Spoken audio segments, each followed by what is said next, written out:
Hi guys, welcome back to my channel. Today, as you can see, I have a TV series review and my second TV series review for 2021, which is very unlike me.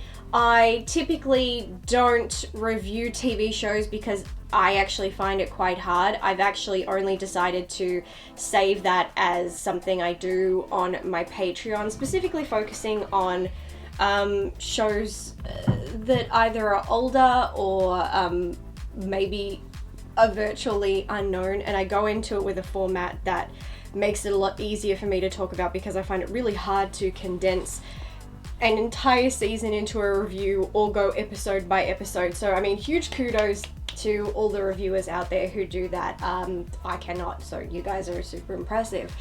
But I don't know, maybe doing it for my Patreon has made it easier for me because there are some shows that I want to talk about more publicly, including the one I am talking about today, because I am such a fan of the original that I really was just like, okay, I feel like I kind of have to talk about this and also just kind of share with you another thing you get to learn about me, which is that I love Winx Club, but that's a whole other different kettle of fish. So let's get into today's review.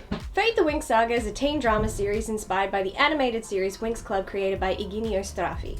The series was developed by Brian Young and released on Netflix in 2021. The first season was directed by Lisa James Larson, Hannah Quinn, and Stephen Wolfenden, and follows a fairy named Bloom as she adjusts to life in the other world where she must learn to control her dangerous powers. As I mentioned, I have been a big fan of the animated series since it first aired in 2004. I used to watch it every morning before school and continue to watch it as an adult. I had no idea they had intentions to do a live action and didn't find out about it until New Year's Eve when someone told me. I had no idea when it was going to be released until someone tweeted they were watching it, and I went to check if it was on the Australian Netflix, and it just so happened it was. So I immediately watched it out of pure curiosity, and because I have a tendency to be of the belief that live action adaptations don't usually end up good, neither do remakes. But the benefits of going into the live action knowing so little about it means I had no idea what to expect despite knowing the original series, and I gotta say, whatever you think you know about Winx Club, scrunch it up and throw it out the window because that will be useless to you. The live action series has many nods to its predecessor, but at the same time it is so far removed from it. Winx Club was a cartoon series for kids. It was very light and gentle even with its darker storylines. Fate the Winx Saga, on the other hand, makes it known within the first 2 minutes this is something much, much darker, and you're in for some surprises. The story chooses to keep itself very much attached to the real modern world, just as a realm that coexists alongside ours, which technically speaking is in keeping with the original series. The series opens with who you can instantly tell is Bloom, played by Abigail Cohen. To the show's credit, the casting is pretty good, some issues I'll get into later, but I do think everyone was well cast in their roles. It was easy to tell which actor was playing which character without anyone even being introduced by name yet, which I found impressive. I'm gonna be honest off the bat, Bloom was my least favorite character of this series. Now in the original, Bloom has always been the central character, the most powerful, and most of the series revolved around her, which admittedly did get tedious, seeing as how she was the newcomer to all things magical but was constantly steering the events. Well, the Bloom of this version has taken all those traits and amplified them to an uncomfortable degree. She takes angsty teen to a whole new level, and it's quite off-putting. The Bloom of this version spends every episode talking about herself, completely ignoring her so-called friends' troubles and needs, yet they are always there for her when she is in need. They put their issues aside to help her, yet she ignores them when they are in need most. She's a terrible friend. Her character and power growth make no sense in relation to the story. The story establishes that powers are tied to emotions. Bloom exhibits no control over her powers whatsoever until one day she does for no reason, yet experienced fairies seem to be having a hard time catching up to her progress. What makes things strange is that as the series moves on, Bloom's mental stability takes a complete nosedive. For this reason, her powers should be more unstable, and yet she is becoming more powerful and showing more control, eventually proving her to be the most powerful of them all, with her magic having ties to something ancient she knows nothing about. Based on everything we've been told about magic in this series so far, her growth makes no sense given how off the deep end she goes. She scorns her friends who continue to come to her aid, she does terrible things, endangers so many people, and all because she listened to the words of someone she knew for all of 2 seconds. She's pathetically gullible. I found this all to be a complete 180 on the Bloom from the original series. The Bloom in the animated series, although she is often the focus of every season and is the central character, she is someone who will stop everything she's doing if she sees a friend in need. She will help a stranger. She was there supporting everybody, and while she was still going through her own things, she would always drop what she was doing to lend a friend aid and support and be there for them emotionally and always help uplift her friends. These are all traits I did not see in the live action version of Bloom. I'm still very surprised that she ended up with any friends at the end of the season on account of how poorly she treated everyone, so that was a little odd. Outside of powers and trying to learn her origin, I didn't see that there was a lot in common with the original Bloom. One could chalk up this version of Bloom's character traits to her being a rebellious or hormonal teen, but she's the only one having this hard a time. Now admittedly she's processing a lot, but she's processing a lot of information, most of it entirely unfounded with no proof. She's just constantly believing anything she's told, yet when she is told the truth from a reliable source, she dismisses it. She's like people who watch Fox News. By the end of the season, she has achieved a magical feat not seen in years and saved the day, and everyone praises and celebrates her accomplishment, which I was not okay with. She treated everyone like dirt, she nearly got everyone killed. Her saving the day wasn't the act of a hero, but the act of someone rectifying a wrong. It's called balance, yet she's celebrated as a hero. She is, in all honesty, a terrible protagonist, and I have a feeling should we get a second season, I can expect more of this. In the animated series, Bloom is the keeper of the dragon flame, which is a spark of the great dragon's power, a being which created the entire magical dimensions. We do hear about the dragon fire at the end of the final episode, so I do like that they are keeping that part of her story. Stella, played by Hannah van der Westhausen, and I'm sorry if I butchered that name, starts off very much like the Stella we know. Princess of Solaria, very proper, very fashion forward, but instead of being the fairy of the sun, she's the fairy of light, different but same, but her character becomes something else. Stella of the cartoons was always a bit up herself, but as she made friends and fought battles, it humbled her more, and while she kept her fashion and high maintenance ways, she learned to direct them into more positive things. The Stella of this series turns out to be a nasty piece of work, and to top that off, she's Sky's ex-girlfriend. Huge story change. No more Brandon, but we do have Sky played by Danny Griffin, but Sky is not royalty in this version, but he is the son of a war hero, so his name carries weight. He and Stella were a thing, now they're not, and Sky has an interest in Bloom. I did not like this teen drama angle. It almost started as a love triangle that ended before it began, thank God. Drama comes naturally with teens. These shows really don't have to go so overboard to create even more. I don't agree with this shift, but I will say that for a few episodes, Stella of the series was less like Stella of the cartoon and more like the character Diaspro. Diaspro was a princess betrothed to Sky and the Fairy of Gemstones. She was extremely spoiled, entitled, and an enemy of Bloom. Basically, she got ditched and never took the rejection well. Stella has a lot more in common with Diaspro personality-wise, which I found interesting. It was as though they combined the two. But to Stella's credit, they've given her a lot of background and depth and given her a really interesting arc where of all the more unsavory characters, she's the only one to be redeemed by the end of the first season. We find out she's actually very insecure, living under the rule of a dominating mother who is a queen, and she deals with a lot of pressure in her life, but she starts to open up to people, let them in, acknowledges maybe her toxic mother has influenced her too much, and she starts to become a better person and more the Stella we know and love. I didn't like her at first, but they did a great job with her and I enjoyed her character development. I love that they even include Stella's magical ring from the animated series. The props department gave that a beautiful upgrade, but just the fact that they included it and gave it a storyline I thought was a nice touch. Sky ends up being a very interesting character. While no longer royalty, but instead a legacy, he does have a greater connection to the series' main players and history, and I think there is a good progression of his relationship with Bloom, but given she kind of screwed him over a couple of times, why they end up a couple is beyond me, but I guess that's teens for you. The live action has decided to not use the character Tecna, which I found most disappointing, especially considering so much of this show involved technology and modern gadgets that I feel she'd have fit right in, but this series has changed the magical mythos, and so fairies and their magic are all elemental based in one way or another, so I can understand there being no place for her in this version. Flora is no longer the Flora we know and love. Flora, a Latin-based character inspired by Jennifer Lopez, has been replaced with Terra, played by Elliot Salt, who is definitely not Latina.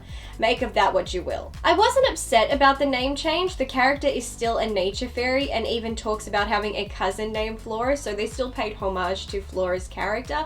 I'm actually impressed they gave her an updated name, but still one that is representative of her abilities. Terra is from the Latin word meaning earth, and in Roman mythology, Terra was the goddess of earth, the Roman counterpart to the Greek goddess Gaia. So I think this is a very clever and apt change. Flora was also a more shy and quiet character, very humble and gentle and the friendliest person you could meet.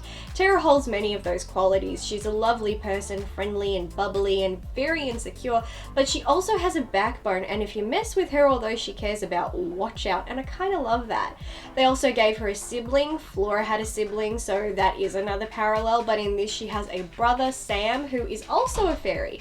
I think that's one of my favorite changes in the show. In the animated series, the fairies were female, and the witches were female, and the specialists, which were magical world militaries, were male. We didn't really see male witches or male fairies outside of teachers or villains, and we never saw female specialists. But in this new version, women without magic can be specialists, and males can be fairies, so it's all much more balanced out, which I greatly appreciated. I think that's a great updated change. But speaking of changes, that brings us to Musa. Musa, once the fairy of music, an Asian-inspired character based off Lucy Liu, is now a mind fairy, specifically an empath played by Aisha Applebaum, who is most definitely not Asian, but they did keep the signature pigtails. Again, music magic doesn't quite work into their new magic mythos, so I understand the change, and I think the concept of a mind fairy and an empath with more capabilities than meets the eye is very interesting. I do enjoy the character. She's a teenager who is having to learn how to handle her own emotions while juggling the world's emotions. She's always wearing headphones, using music to shut out the emotional noise people make, so there is a nod to the original Musa that makes sense for the new character. She has a good evolution, watching her open up to people, grow and learn inner strength, and learning a beautiful message of how being able to embrace emotions and let them give you strength instead of running from them and becoming a victim to them. She also ends up dating Terra's brother Sam, and I think the way they connect is quite beautiful. They're probably my favorite couple. That, of course, brings me to Aisha, played by Precious Mustafa, a black character played by a black actress, so thank goodness for that. But outside of powers and athletics, I don't see this Aisha having much in common with the original.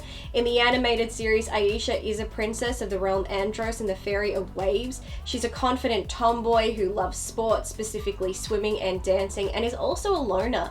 The Winx are her first real friends and help her to open up and let people in. The live-action Aisha is a water fairy and not royalty, who loves swimming and is an athletic overachiever. She's also very academic, which appears to keep her at odds with her friends. She's intelligent and likes the rules, but she is a bit more mature than her friends, acting based on looking at things logically rather than emotionally. I actually enjoy her level-headedness. I feel in this group she's very needed. She keeps everyone balanced and is the voice of reason. She's often picked on for being a nerd or a teacher's pet, despite the fact her actions numerous times help her friends from getting killed, not that they even thank her for it. The unfortunate thing to her character is she is literally the young black girl who is forced to answer to all the white women around her. She is constantly being told what to do by everyone, and if she doesn't do things their way, they gang up on her a bit, and this didn't sit well with me. I had hoped we'd move past this archetype of the black character being there to lift up the white people, but I guess not. I wasn't too surprised they kept the character Riven. In the animated series, Riven was a hothead and rebel who wasn't good at following the rules, and what teen drama exists without a bad boy, and Riven, played by Freddie Thorpe, is just the man for the role. He does have layers to him. He clearly has more than we're told so far. He's a complex character and sexually ambiguous despite claiming he's straight. His rebellious behavior is very much a facade, and I am intrigued to learn more about him. He was an old friend of Terra's until a falling out we're not too sure about, and he's a friend of Sky's. To say they have a tumultuous relationship is putting it mildly. His character is tied to one of our secondary villains, Beatrix, played by Sadie Soverall. Her villainy is sadly cliche and predictable. Nothing about her is a surprise. She acts how you expect. She's a sadistic little teenager packing a lot of heat, but as much as she seems strong and independent, she's actually just brainwashed and answering to bigger players, making her a very disappointing character. However, her character has ties to the animation. Beatrix is clearly a nod to the Tricks, the evil trio of witches from the animation who have been the villains and enemies of the Winx Club for pretty much every single season. The Tricks consist of Icy, Stormy, and Darcy, and here's the fun part. Beatrix has the same powers as Stormy. Beatrix is an air fairy with the powers over electricity, where Stormy was a witch whose powers lived up to her name, being able to control wind and electricity. But here's another connection. During the first season, Darcy, whose abilities were mental, had put Riven under her spell and turned him into her boyfriend / lapdog. So the fact in this live action, Beatrix has very much done the same to this version of Riven, only without the aid of magic but sex instead. I think it's a great way of taking inspiration from the original without flat out copying it. As a fan, I could see the inspiration and see the references, but still saw they were doing their own thing. I loved it, and by the end of the season, it does appear he is being brainwashed by another more central villain, so Riven is keeping true to his counterpart. Dane, played by Theo Graham, is an uninteresting new character who has no place in this story at all, and whose character evolution is so out of left field and makes no sense to his story arc because he doesn't have one. He's a bisexual character trying to find his place and come to terms with his sexuality while being sexually and mentally manipulated by his crush Riven and his other crush Beatrix. There are too many scenes of the three of them together that are bordering on a threesome, and that was getting under my skin. I have no issue with having a bisexual black male character. How they could have made Riven all those things, I'd have been okay with that. But you create this new character who has no purpose, becomes Beatrix's bitch, adores the ground she walks on, when from everything we've seen, she's done nothing but kiss him, and so his worship of her, even in the face of her committing murder, makes no sense. But mostly, I'm just offended at this stereotypical portrayal of bisexuals that continues to be perpetuated on screen. The number of TV shows that depict bisexual characters participating in threesomes or having multiple partners at once is so unrealistic. These writers need to stop using bisexuals to act out their three-way fantasies. It's so offensive. Being bisexual doesn't mean you want to have threesomes and orgies. Most bisexuals are monogamous like the rest of us. Some bisexuals can go their whole life never being with a man or ever being with a woman. It doesn't make them less bisexual. So if we could move past this depiction or even alluding to it, I would appreciate that, because even as an omnisexual, I was getting offended. The Althea school of this story has fairies and specialists all working under the one roof. I actually like this. I like that we're given hints to the school's darker past and slowly introduced to villains and unsavory characters who gradually let themselves be known. The central story moves very slow and very little is fleshed out, leaving audiences with many questions. I don't think this is wise at all. If the show doesn't get picked up for a second season, then you have ended on so many new introduced stories and plots and revealed even more new plots that potentially may never get answered, and that's a very risky move to take. I do like that this show is darker. I do really enjoy that. I like the evil burned one characters who plagued the first season, and I love that there is layers to their existence we are yet to discover. I think these characters are a nod to the Army of Decay in the first season of the Winx Club, and again, I think that's great. How to have clear ties and inspirations from the original without copying it. It really shows creative writing abilities, and I think that's what's keeping me interested in the story. I don't think the friendships were formed all that believably. It did seem a bit out of the blue, but to be fair, teenage relationships are unpredictable, so I'm willing to give that a pass. Even the headmistress is a nod to the headmistress of the animation. Eve Best plays headmistress Farrah Dowling. Farrah sounds similar to Farragonda, the animation counterpart. I love this character. She's complex, she has levels, she has a history, and she is our door to learning about this world and its characters, though I did not expect the direction they would go with her, and I'm quite shocked. I think the integration of changelings is a brilliant way to take Bloom's origin story in a dark direction while being in keeping with the original series and fairy themes. In the original, Bloom was saved by her older sister Daphne and placed on Earth for protection when their home was destroyed by witches. In this series, an unsavory fairy placed her in the mortal world, switching her out with another after allegedly saving her from blood witches, so we're not far off the mark.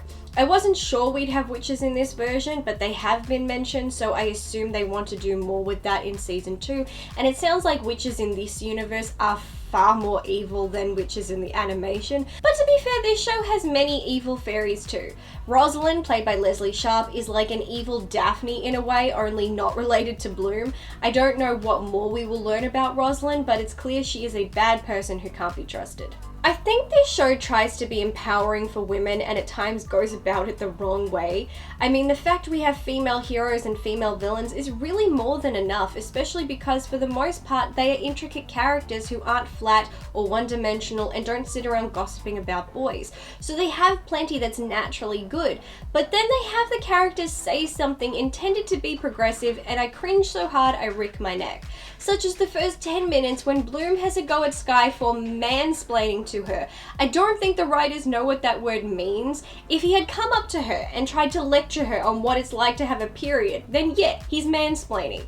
But she was lost and he was literally just trying to help her out and let her know what was where because she was new and had no idea.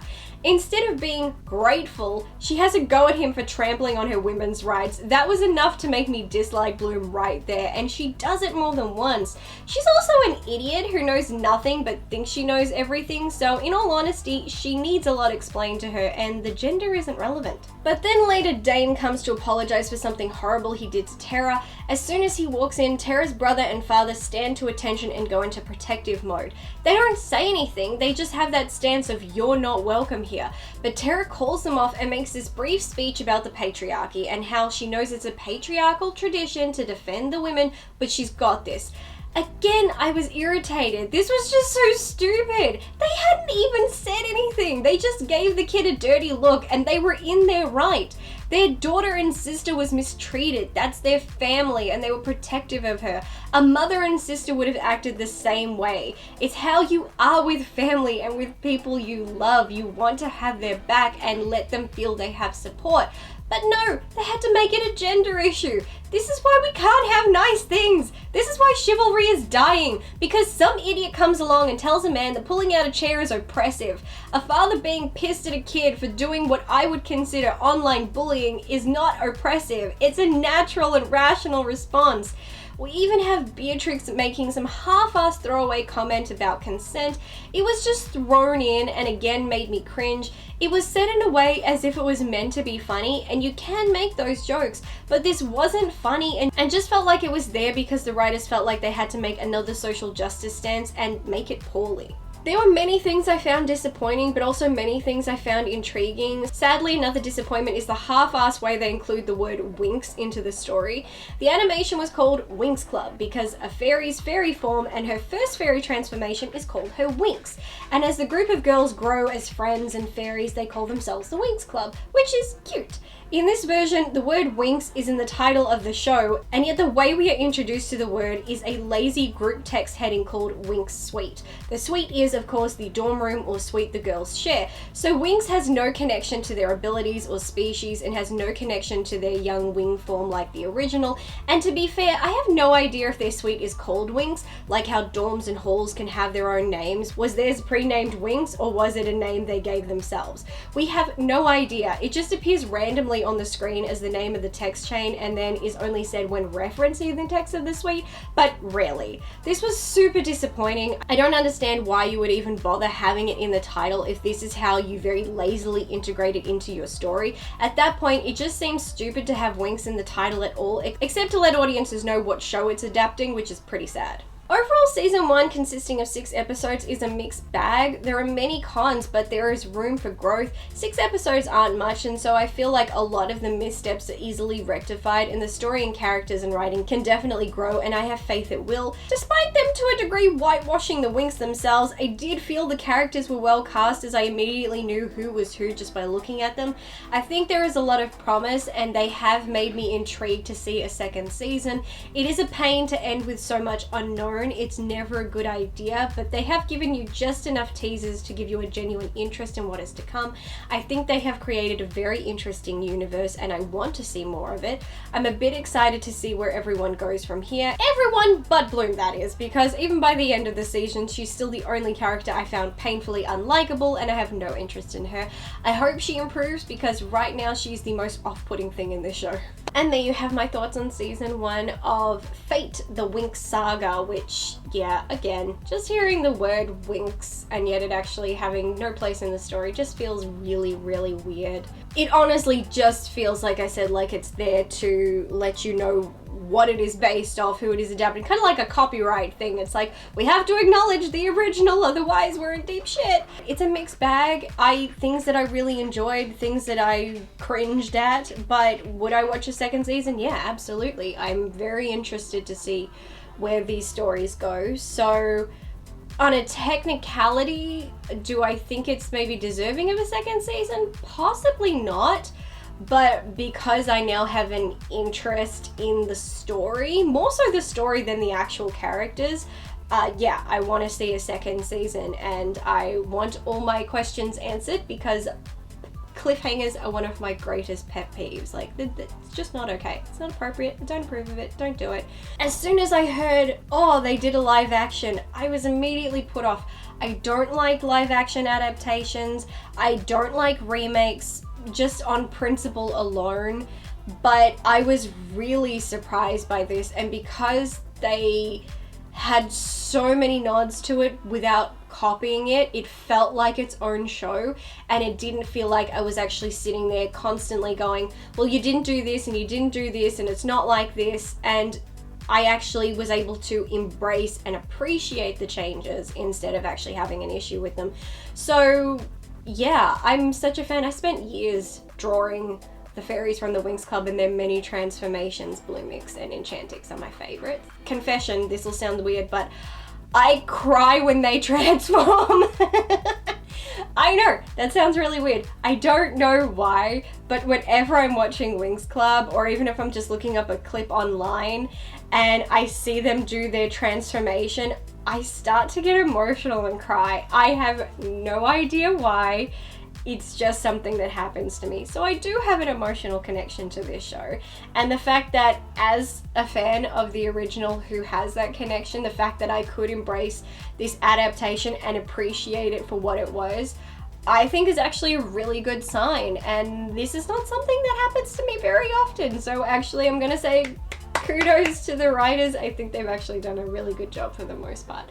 That is it for today's video. I'm sorry it was so long-winded. That's what's gonna happen if I'm talking about a TV show. Comment down below if you're a fan of Winx Club, how you feel about them doing a live action adaptation. If you have seen Fate the Winx Saga, then comment down below, share your thoughts on it. I'm intrigued to hear everybody's thoughts. That is it for this video. Thank you as always to my terrific patrons who continue to support me. More content is coming your way. But that is it. I'm going to go and embrace today's heat wave, which I have been dying for. I'm so happy, and I hope everybody stays happy and healthy, and I will hopefully catch you in my next video. So until then, bye guys.